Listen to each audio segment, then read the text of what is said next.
Ave María Purísima, sin pecado concebida. Id al mundo entero y predicad el Evangelio a todas las criaturas, bautizando en el nombre del Padre, del Hijo y del Espíritu Santo. Amén. Ilustrísimo reverendísimo señor obispo, reverenda madre abadesa, hermanas todas en Cristo. Celebramos hoy, 26 de mayo, la fiesta de la Santísima Trinidad y el primer domingo después de Pentecostés. Conmemoramos por el misal seráfico, por la orden franciscana, a Santa Mariana de Jesús de Paredes, santa ecuatoriana, nacida en Quito, actual Ecuador. También conmemoramos a San Felipe Neri y al santo Papa y mártir San Eleuterio I. Antes de adentrarnos en lo que es el misterio de la Santísima Trinidad y el dogma que hoy celebramos, haré una breve reseña sobre la vida de estos santos. Empezaremos por orden cronológico por San Eleuterio. San Eleuterio gobernó la Iglesia desde el año 175 hasta el 189 en que fue martirizado. Entre otros, tuvo que hacer frente a una herejía que era el primer puritanismo que podemos encontrar a lo largo de la historia, que es el montanismo. Montano era un presbítero que junto con dos discípulas, Prisca y Maximila, predicaban que la segunda venida de nuestro Señor era inminente y que había que prepararse con ayunos, con mortificaciones, con oraciones, manteniendo la pureza intacta, y que aquellos que perdiesen la gracia santificante quedaban excluidos de la Iglesia, negaba la posibilidad del sacramento de la penitencia, del perdón de los pecados, de manera que hay que mantenerse puros a toda costa.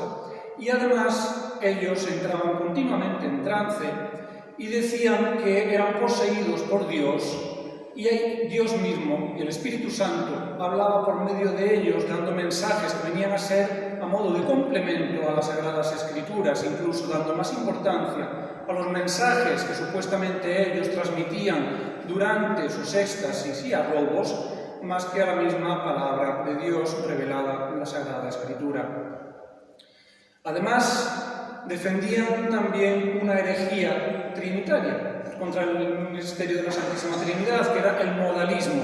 Ellos decían que existía un único Dios unipersonal y que a lo largo de la historia se había manifestado de tres modos, de ahí el nombre de modalismo, o formas diferentes. En el Antiguo Testamento se manifestó como Padre, durante la vida de nuestro Señor Jesucristo se manifestó como Hijo, y después se manifiesta como Espíritu Santo, pero es una única y misma persona manifestada de tres modos distintos: modalismo, puritanismo, montanismo, arrobos, mensajes, etc. Parece mentira, pero 20 siglos después todavía hay muchos falsos profetas y falsos cristos que dicen que la Santísima Virgen o nuestro Señor habla por medio de ellos a través de no sé qué arrobos, prácticamente casi todos los días, como si no tuvieran otra cosa mejor que hacer nuestro Señor y la Santísima Virgen que venir a poseerles para hablar y decir algo que parece que no les dio tiempo de decir durante su vida en la tierra.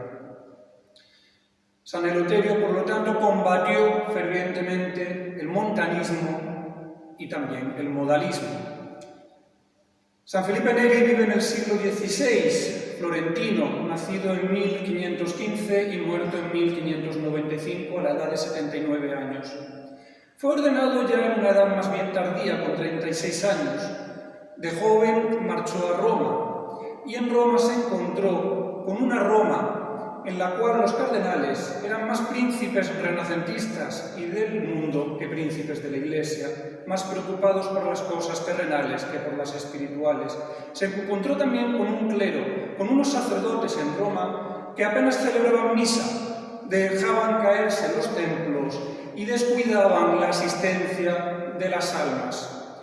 Casi sin sacramentos, sin vida de piedad y con muy pocas misas en la capital del orbe católico, los ciudadanos de aquella Roma estaban en brazos de todo tipo de vicios y lejos de la virtud. San Felipe Neri intentó en varias ocasiones, tras haber conocido a San Ignacio de Loyola, acompañarle a tierras de misión para predicar el Evangelio, pero finalmente desistió y se dio cuenta de que debía permanecer en Roma para, de nuevo, catequizar o evangelizar en aquella ciudad del orbe católico, en aquella capital del orbe católico, que parecía que estaba olvidando lo que era la fe de la Iglesia, aunque el Papa sigue siendo el Papa, pero los clérigos y los laicos y los católicos andaban por otros caminos. Por eso se le conoce a San Felipe Neri como el apóstol de Roma. Allí en Roma, y antes incluso de ser sacerdote, en el año 1544, en la vigilia de Pentecostés, estando en las catacumbas de San Sebastián, sintiendo que su corazón era tan pequeño para amar a Dios, le pidió que le diese un corazón más grande y nuestro Señor le hizo caso. Bajó una bola de fuego que se puso delante de su pecho, se desmayó ante el dolor, ante aquella impresión que él sentía, pidiéndole a Dios que cesase, se desmayó. Y cuando se despertó se encontró que en el pecho tenía un bulto, una protuberancia que, aunque no le producía dolor, había agrandado. Después de su muerte, cuando exhumaron el cuerpo de San Felipe Neri, encontraron que el corazón era más grande de lo normal y dos de sus costillas habían sido rotas y arqueadas para poder recibir aquel gran corazón, el milagro del corazón de San Felipe. Ese milagro ocurrió siendo un simple seglar, un simple laico, todavía no era sacerdote. Sin embargo, ya estaba en manos del amor de Dios y se preocupaba por intentar catequizar y enseñar la doctrina a aquellos cristianos que parecían olvidar la fe de la Iglesia. Posteriormente fue ordenado sacerdote, fundó el oratorio de San Felipe, la congregación del oratorio de San Felipe Neri, donde había sacerdotes seculares que vivían en comunidad pero sin votos, algo que era una novedad para el momento, con la única intención de formar a sacerdotes que se dedicaran a la predicación, a la celebración de la Sagrada Misa y a la administración de los sacramentos, a la atención, al fin y al cabo, del pueblo fiel. Antes de ser sacerdote, ya inició lo que se conoce como la visita a las 7 principales iglesias de Roma, siendo las 7 las 4 basílicas mayores de San Juan de Letrán, San Pedro, San Pablo Extramuros y Santa María Mayor, las 2 menores de San Lorenzo y de la Santa Cruz de Jerusalén, y la iglesia de San Sebastián, las catacumbas de San Sebastián. Por este hecho, del cual iba siempre acompañado de otros fieles, incluso le llegaron a acusar de ser un hereje. Sin embargo, aquello no fue a más, la Iglesia nunca lo llegó a sancionar como tal. Y posteriormente, en el año 1575, bajo el pontificado de su santidad Gregorio XIII, la visita a las 7 principales iglesias se impuso para poder lograr la indulgencia plenaria en el año santo. Costumbre que desde entonces hasta nuestros días, cada vez que se celebra un año jubilar en Roma, para ganar las indulgencias hay que cumplir, visitar las 7 iglesias de Roma. En 1595, por fin, agotado ya y tras unos meses de larga convalecencia, el 25 de mayo, día del Corpus Christi, pareció recuperar su salud. Bajó al confesionario, estuvo todo el día confesando y al llegar a la noche de un infarto entregó su alma al Padre Eterno.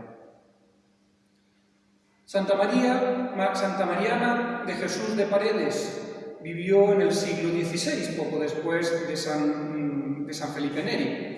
Nació en Quito, como hemos dicho, y murió en 1645. Con 26 años. Ya desde pequeña, a los 7 años, quedó huérfana de padre y madre y fue cuidada por su hermana mayor y el marido, por su cuñado.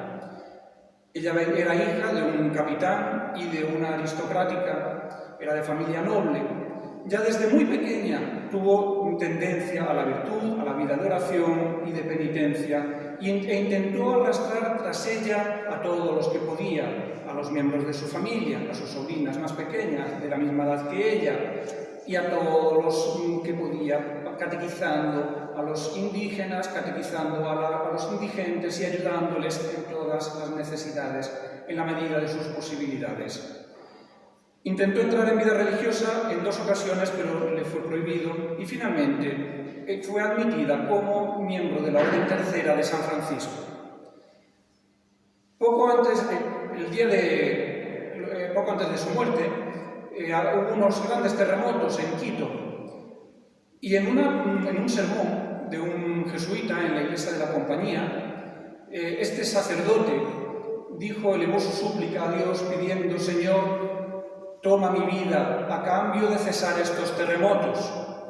En medio del sermón, Santa Mariana se levantó y respondió: no, la vida de este sacerdote es necesaria para la salvación de muchas almas.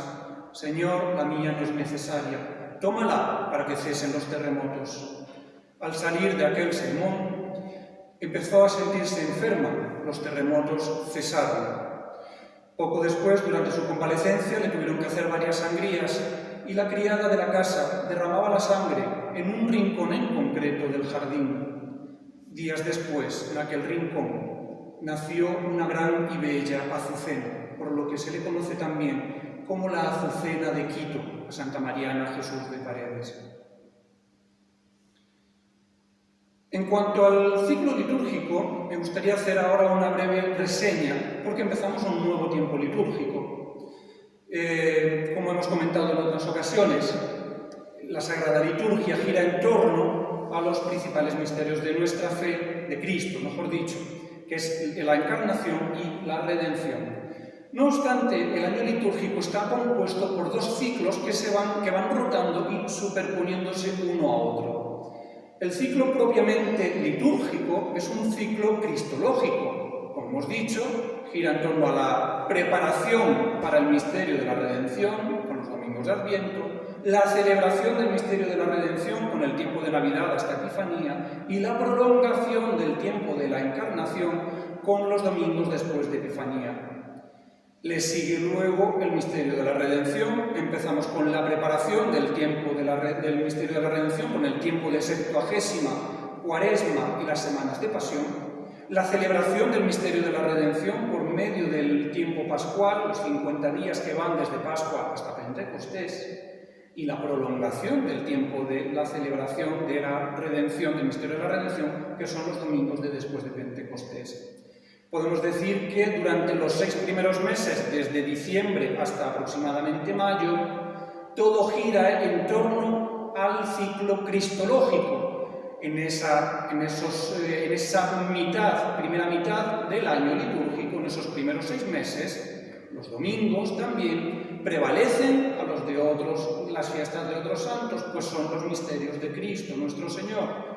De manera que los domingos de Adviento, los del ciclo de Navidad, así como los de Septuagésima, Cuaresma, Pasión o los de Pascua hasta Pentecostés, normalmente van a prevalecer.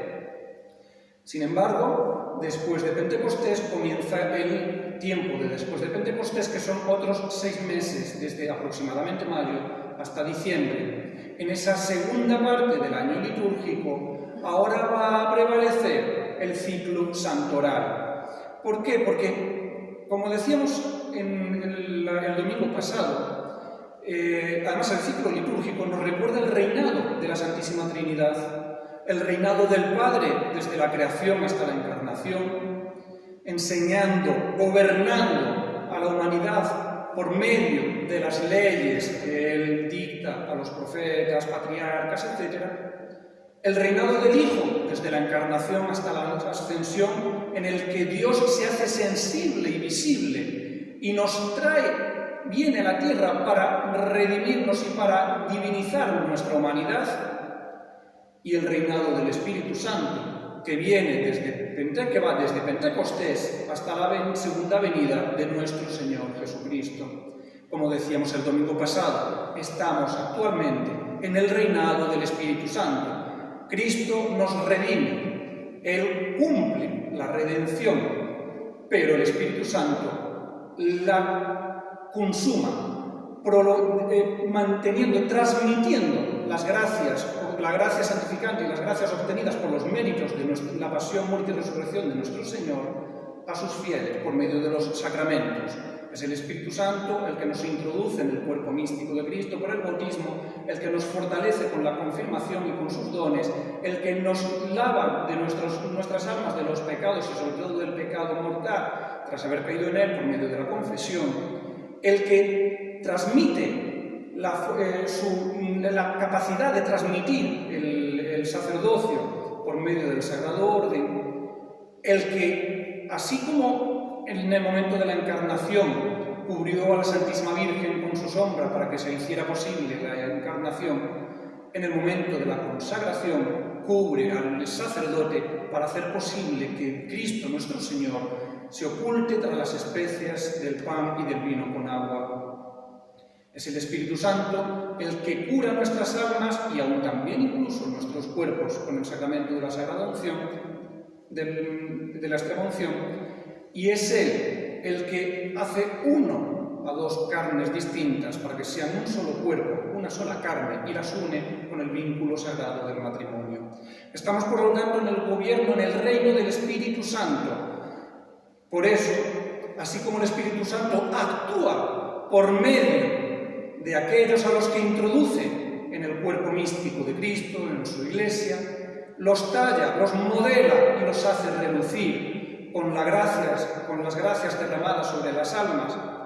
De esa misma manera, en esta segunda parte del ciclo litúrgico, desde Pentecostés hasta el último domingo del año, que es el previo al Adviento, en el cual leemos precisamente el Evangelio sobre el final de los tiempos y la venida de Cristo, durante esta época del año van a prevalecer las figuras de los santos, es decir, de aquellos por medio de los cuales el Espíritu Santo reina en este mundo, porque somos un pueblo de sacerdotes y de reyes, porque por medio de la gracia santificante derramada sobre nuestras almas, por medio de la vida que recibimos a través de los sacramentos, podemos ser reyes y debemos ser reyes de nuestra naturaleza humana. Nuestra alma debe sobreponerse al cuerpo, debe tomar las riendas del cuerpo y debe dar gloria a Dios, alabándole y sirviéndole para salvarse,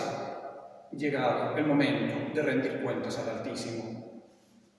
Por eso, en este ciclo litúrgico, al igual que como si la Iglesia introdujese a nuestro Señor después de la fiesta del Corpus Christi, que celebraremos el próximo jueves, como si lo introdujese en un gran viril litúrgico, mientras que en los primeros 6 meses del año ha resplandecido los misterios cristológicos, ahora encerrado en ese viril de la liturgia, resplandecen alrededor de Cristo las piedras, las gemas, las piedras preciosas, primorosamente talladas, y los rayos de oro perfectamente labrados por el Espíritu Santo alrededor de la sagrada forma.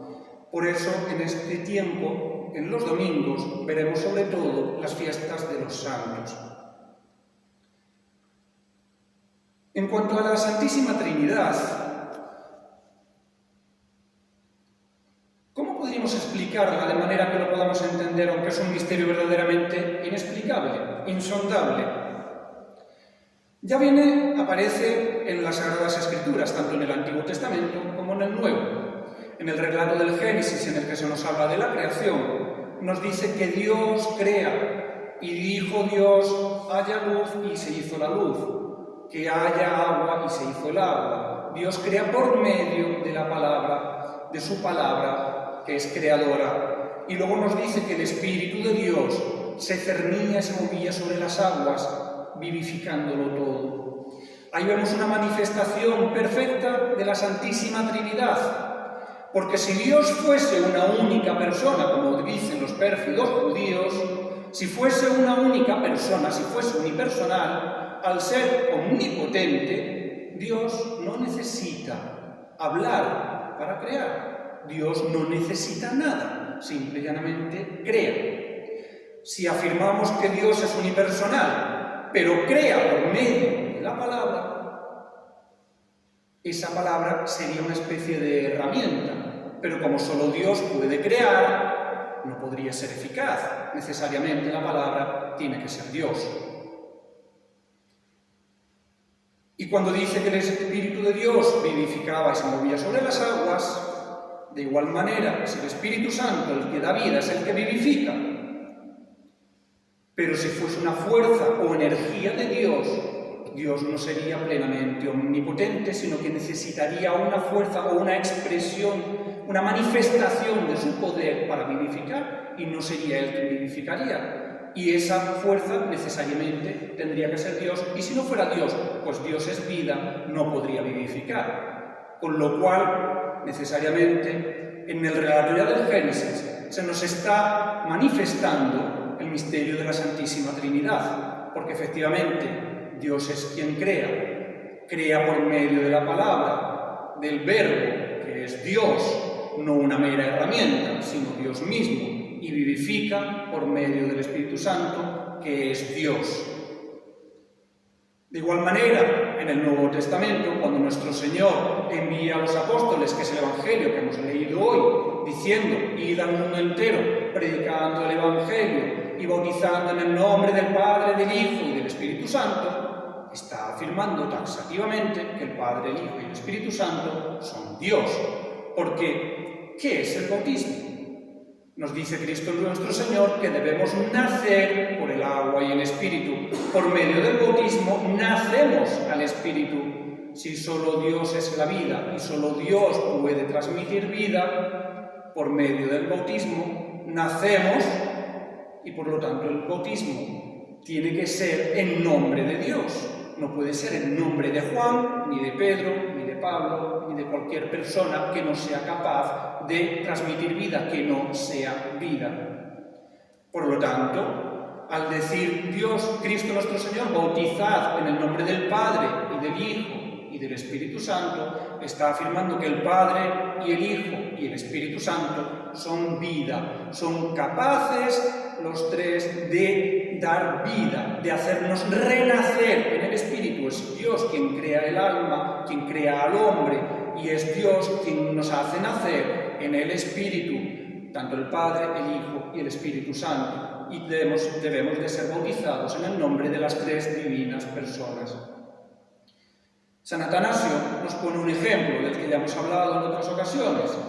¿De qué manera entender la Santísima Trinidad? San Atanasio nos dice que el Padre es la realidad por medio de la cual todas las cosas son, al participarle, su realidad. Realidad en griego se dice hoon. San Atanasio nos dice, el Padre es hoon, es la realidad, lo que es. Y ese es el nombre que él se da ante Moisés en la zarza. Yo soy el que soy. Dios, por lo tanto, es realidad. Y él transmite su realidad, hace partícipe de su realidad a las cosas, y de esa manera las cosas son. La realidad no se expresa, la realidad simplemente es, pero toda realidad buena tiende a ser conocida, y solo puede conocer la facultad de conocer, el conocimiento o la razón. Y si Dios es, y es una realidad eterna e infinita, y es bondad infinita, y desea, tiende hacia el conocimiento, no podría tender hacia un conocimiento que no fuese igualmente eterno e infinito, porque si no, ese deseo eterno e infinito de Dios de ser conocido no sería satisfecho. Tiene necesariamente que haber un conocimiento eterno e infinito que conozca y perciba a la realidad eterna e infinita. Y como todo conocimiento desea y tiende hacia la realidad, porque la finalidad del conocimiento es conocer la realidad.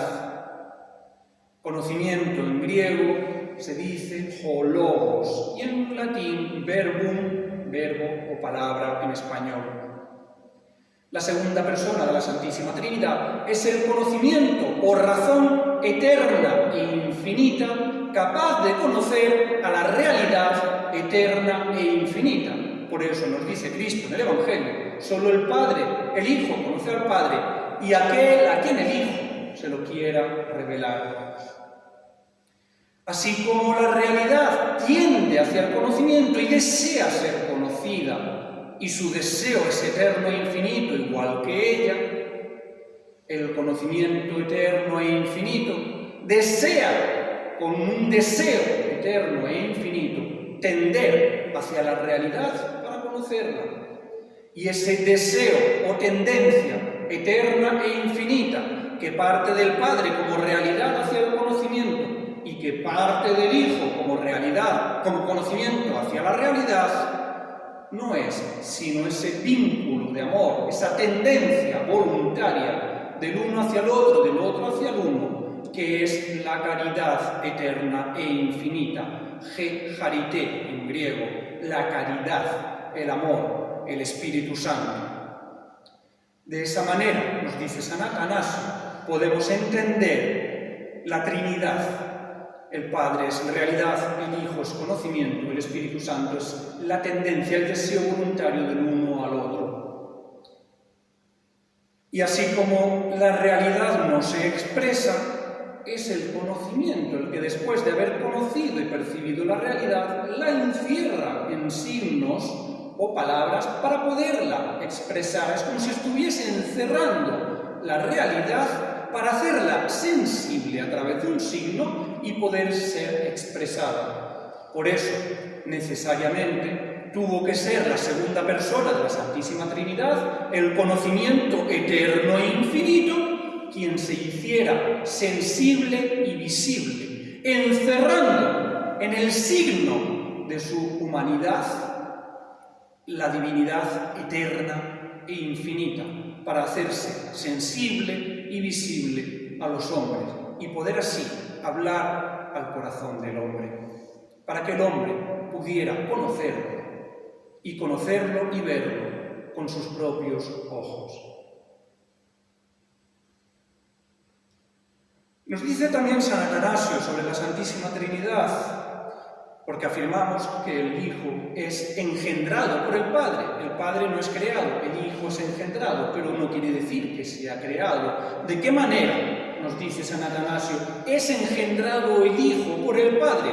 No como engendran los hombres, puesto que los hombres que estamos limitados por las coordenadas espacio-tiempo, un Padre engendra en la línea del tiempo y por lo tanto es anterior al Hijo y por lo tanto superior al Hijo. Pero no engendra así el Padre Eterno, puesto que Dios está fuera de las dimensiones del espacio y del tiempo. Él vive en un presente eterno. Él no fue y será, sino que es. Yo soy, le dice a Moisés. Él es y es en un presente eterno. Por lo tanto, el Hijo no es engendrado en la línea del tiempo, sino en el presente eterno, y es engendrado eternamente. ¿De qué manera podemos entender esa forma de engendrar de Dios? Nos dice San Atanasio, que es similar al sol. Así como el sol engendra al brillo, y no hay sol sin brillo, ni brillo sin sol, y además podemos percibir al sol gracias al brillo, es el brillo el que nos hace sensible y perceptible al astro rey, al sol. De esa misma manera, el Padre engendra al Hijo, el Hijo es engendrado, el Hijo hace sensible a Dios, y así como el brillo traspasa kilómetros y años luz para llegar tanto a la Tierra como más allá de la Tierra, a los confines del universo, sin separarse propiamente del Sol, de esa misma manera, podemos decir que el Sol y el brillo, que están unidos por una especie de rayo divino, ese rayo que mantiene unido al brillo con el Sol y al Sol con el brillo, pues el brillo no muere allí donde llega, sino que va más allá todavía, hasta los confines de la eternidad. De la misma manera, ese rayo sería el Espíritu Santo. El Padre es el Sol, el Hijo es el brillo, el rayo que une al Sol con el brillo, con la luz que percibimos, es el Espíritu Santo. No tenemos, por lo tanto, nada que ver con otras religiones, falsas religiones, a las que a día de hoy llaman hermanos mayores en la fe. Absolutamente nada que ver, porque no hay ninguna religión o falsa religión que afirme lo que afirma la Iglesia Católica. Porque no creemos en un Dios unipersonal, no somos monoteístas propiamente dicho, sino trinitarios.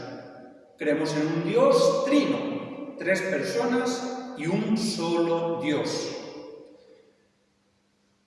El actual judaísmo rabínico, que tuvo que inventarse su religión, su falsa religión, después de haber matado a Cristo nuestro Señor y sobre todo después de haber sido masacrados por el Imperio Romano, por Tito, de haberse quedado sin templo, tuvieron que inventárselo todo. Ellos creen en un Dios unipersonal, que parece ser que no es lo suficientemente eficaz porque necesita una herramienta que es la palabra para crear el universo. Pero ellos creen en un Dios unipersonal, no creen en el Dios uno y trino, por lo tanto no creen en el Dios revelado, no creen en el Dios del Antiguo Testamento, por mucho que nos digan que es lo mismo, no es lo mismo, ya que en el Génesis se manifiesta la Santísima Trinidad.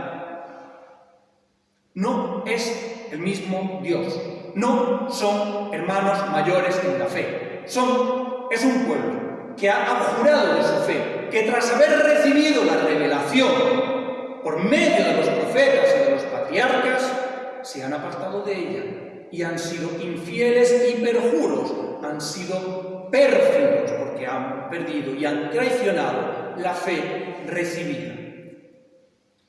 Tampoco los musulmanes son ni hermanos nuestros, ni tenemos un Dios en común, ni un libro en común, ni un Dios del Antiguo Testamento, porque los musulmanes, al igual que los judíos rabínicos, creen en un Dios unipersonal y no en un Dios trino.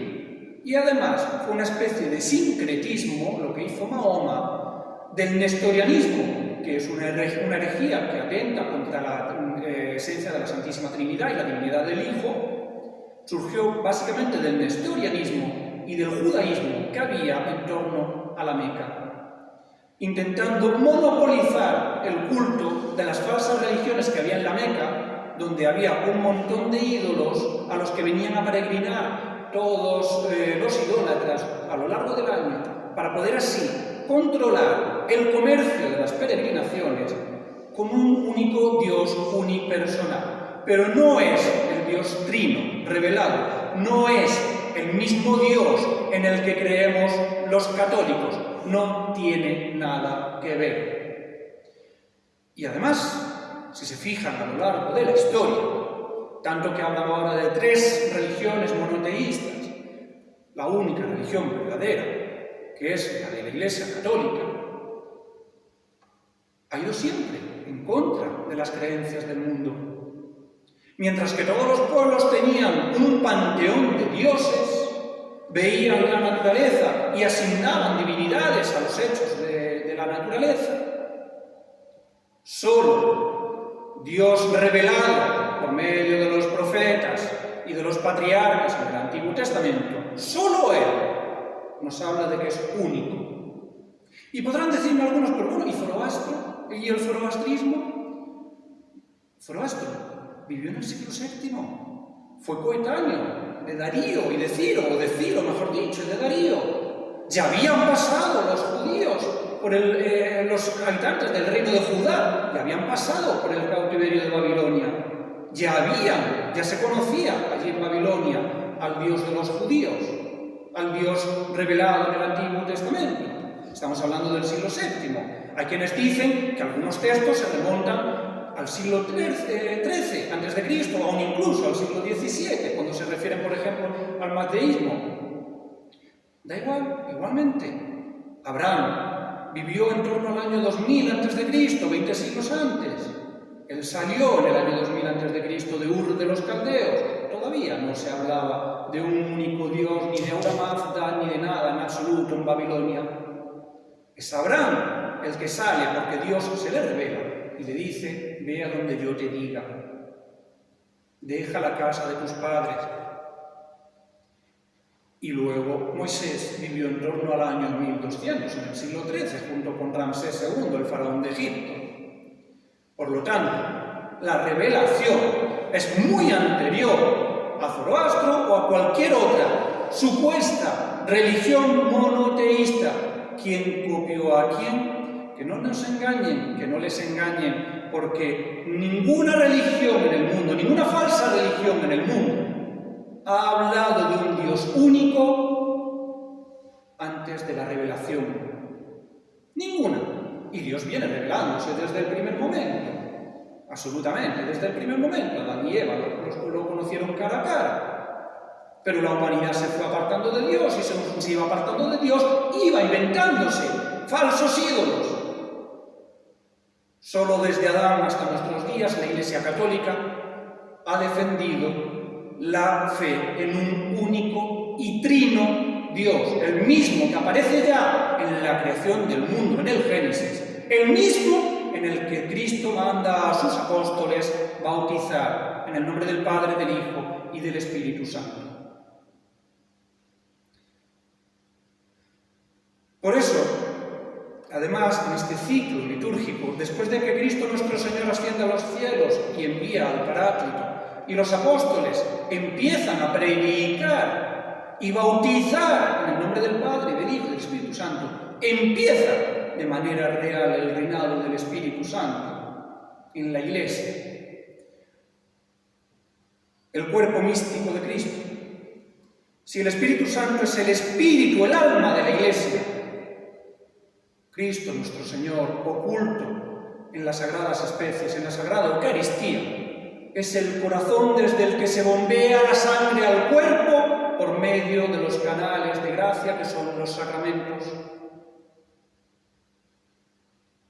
La cabeza visible de este cuerpo es el Papa y los obispos, quienes desde donde parten los impulsos nerviosos que hacen moverse al cuerpo y que cada miembro actúe como debe actuar. Nos dice San Agustín y otros muchos santos padres de la Iglesia y romanos pontífices que así como Cristo en su vida en la tierra tuvo un desarrollo, la Iglesia Católica como cuerpo místico de Cristo replica en sí misma ese desarrollo. Así como nada más nacer, Cristo tuvo que huir a Egipto, al desierto, y los inocentes fueron masacrados.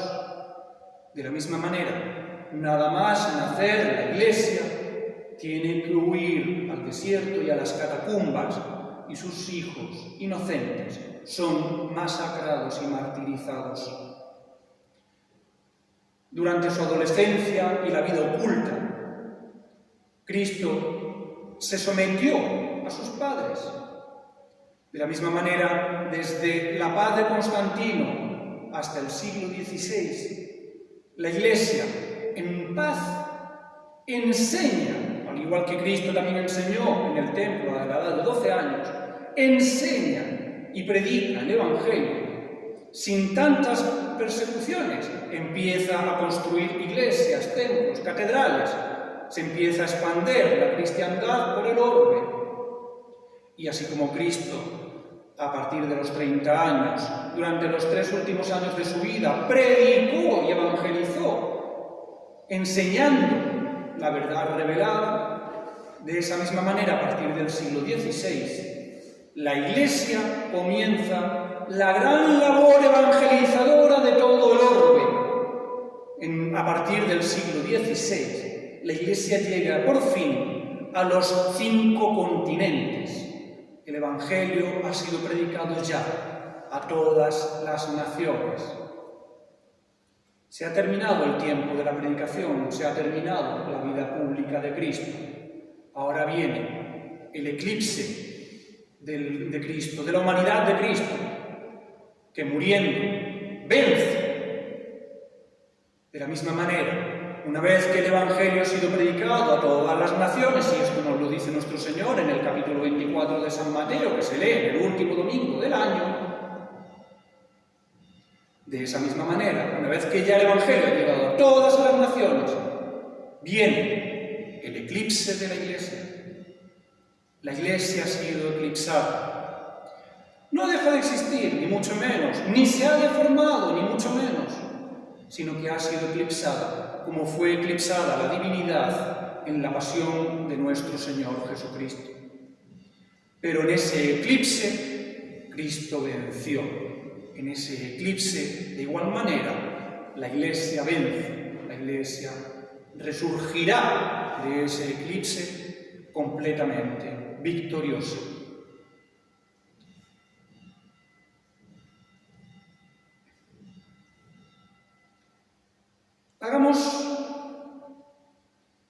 Recordando un poco a los santos de hoy, hagamos un plan de vida.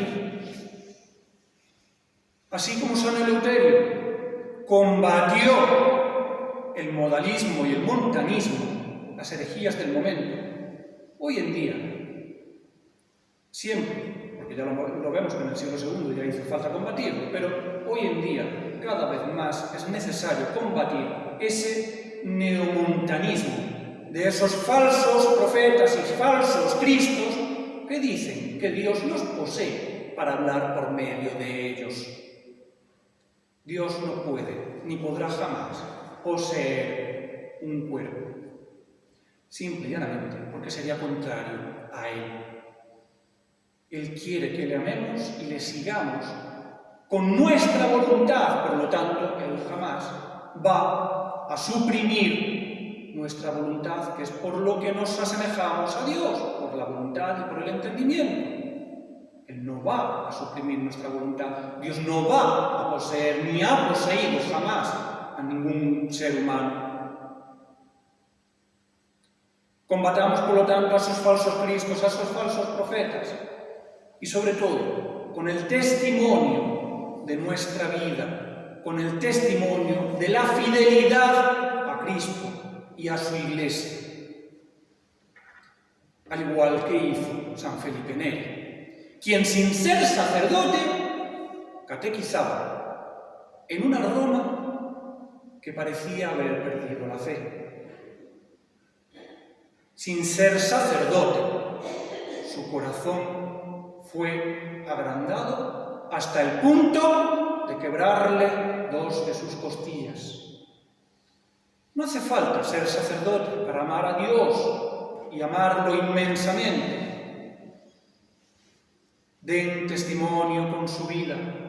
Amen y sirvan a Dios voluntariamente y con el conocimiento, con la razón y con la voluntad. Sigan a Dios, cueste lo que cueste, porque solo en Él hay vida. Solo en Él la sangre circula, bombeada desde el Santísimo Sacramento del altar. Fuera de Él no hay vida, no hay salvación posible. Y así como Santa María, Mariana de Jesús Paredes, se ofreció como víctima para que cesasen los terremotos, lo cual a día de hoy le ha valido ser patrona de Ecuador. No le digo que ofrezcan su vida para que un Dios se las lleve ya, pero ofrezcan, sí, su vida. Porque la vida está compuesta de minutos, de segundos, de tiempo. Vivimos en las coordenadas del espacio y el tiempo. Ofrezcan su vida, ofrezcan sus sufrimientos, ofrezcan todo su ser para que cesen estos terremotos en los que la sociedad entera está inmersa. Y no me refiero a los terremotos sísmicos, materiales, de la corteza terrestre, sino a los que son aún peor. Esos terremotos que matan, no los cuerpos, cayéndose los edificios y aún los templos, sino el alma. Ofrezcan su vida a la Santísima Trinidad para que nuestro Señor se digne aplacar este terremoto moral, estos terremotos que llevan a la perdición de las almas.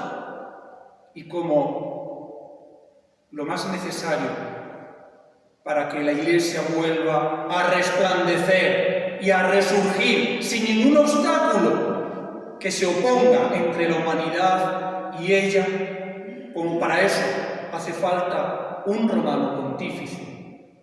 Ofrezcan su vida, sí, ¿por qué no? Por el romano pontífice, que tenga que retomar el gobierno de la Iglesia. Y no les digo que recen por la restauración de la Iglesia, porque la Iglesia, como esposa inmaculada de Cristo que es, no debe ser restaurada por nosotros ni por nadie, sino que ofrezcan su vida por lo que nos dice precisamente las preces leoninas, aquella oración conformada por su santidad León XIII y que rezamos al final de la misa, después de las 3 Ave Marías, por la libertad y exaltación de la Santa Madre Iglesia, como esposas de Cristo, como almas entregadas a Él. Ofrézcanse y ofrezcan todas sus dificultades, su día a día, su segundo a segundo, su minuto a minuto. Ofrézcanlo por la libertad y exaltación de la Santa Madre Iglesia y por el romano pontífice, que tenga que retomar el gobierno de la misma, porque necesitará muchas oraciones y muchas almas generosas que se ofrezcan como se ofreció Santa Mariana Jesús de Paredes para que cesase aquel terremoto.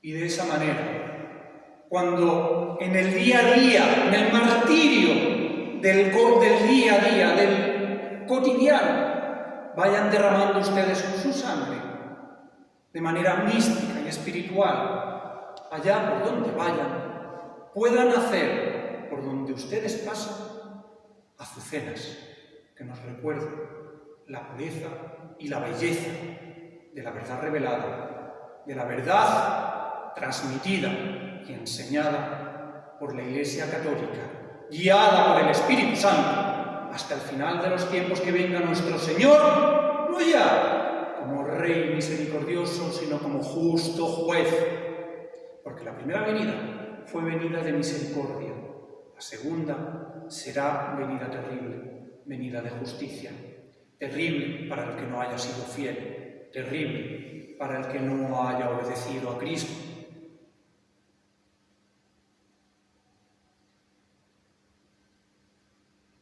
Permítanme ir terminando ya el sermón, con la lectura precisamente de la fiesta de la Santísima Trinidad, tomada de la epístola de San Pablo a los romanos.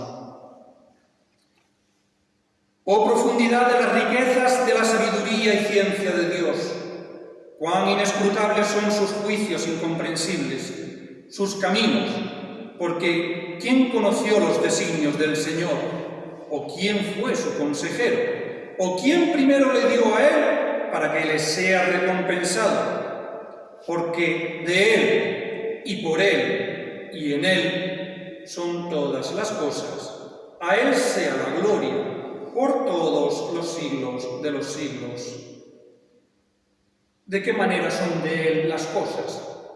Porque él transmite su realidad, él participa de su realidad a las cosas y hace, por lo tanto, que las cosas sean.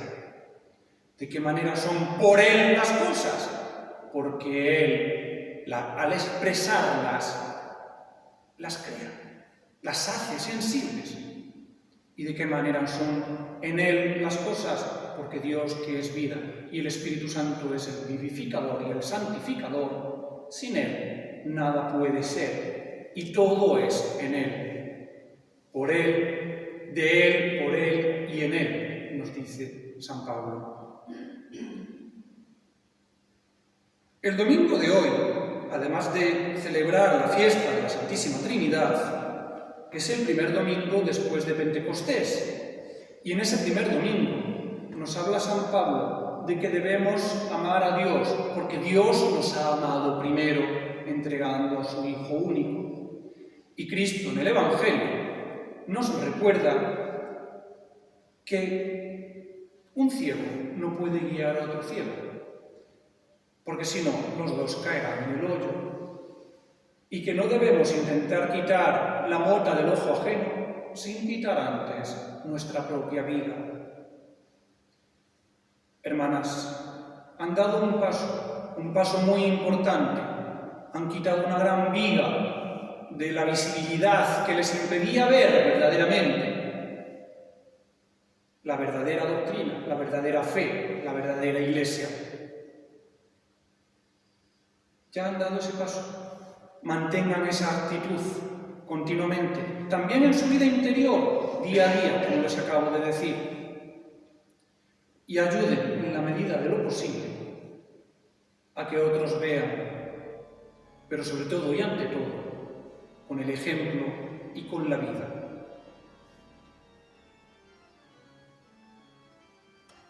Bendita sea la Santísima Madre de Dios, en el nombre del Padre, y del Hijo, y del Espíritu Santo.